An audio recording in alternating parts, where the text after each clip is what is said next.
Beauty and the Beast. Practice your English reading and listening.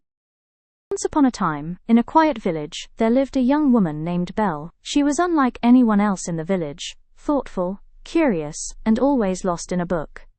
She dreamed of adventure and faraway places, wishing for a life beyond the simple village, where everyone seemed to misunderstand her. Belle lived with her father, Maurice, a kind and clever inventor.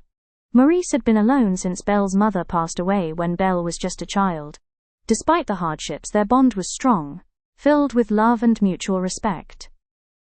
One day, Maurice set out on a trip to sell a new invention. But on his way home, a terrible storm forced him to take shelter in a mysterious castle deep in the forest. The castle was grand, but dark and quiet. As Maurice explored, he soon discovered the castle was enchanted, and it was home to a beast, a prince cursed to live in a monstrous form until he could learn to love and be loved in return. The beast, angry and lonely, imprisoned Maurice for trespassing.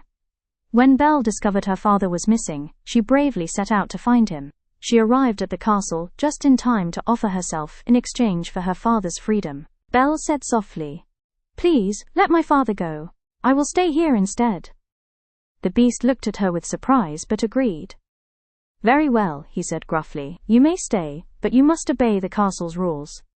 At first, Belle was frightened by the beast's fierce appearance and the strange castle. But soon she saw that beneath the rough exterior, the beast was kind and gentle. He was lonely, longing for someone to see beyond his looks. Days passed, and they began to share moments of quiet friendship. Belle explored the vast library, and the beast watched her with admiration. One evening, as they walked in the garden, Belle said, "You are not as frightening as I thought. You have a good heart."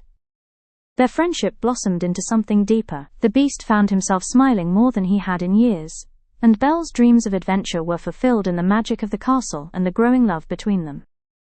But trouble brewed outside the castle walls. Gaston, a proud and selfish hunter from the village, wanted Belle for himself. When Belle refused him, he became furious and led the villagers to attack the castle.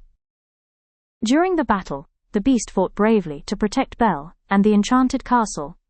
Gaston tried to harm the beast, but in the struggle, Gaston fell to his own defeat. The beast was gravely wounded. Belle knelt beside him, tears in her eyes. "I love you," she whispered. At that moment the spell was broken.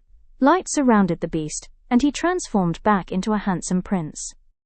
The castle brightened, and the enchanted objects returned to their true forms. Belle and the prince embraced, their love having lifted the curse forever. And so, Belle and the prince lived happily ever after.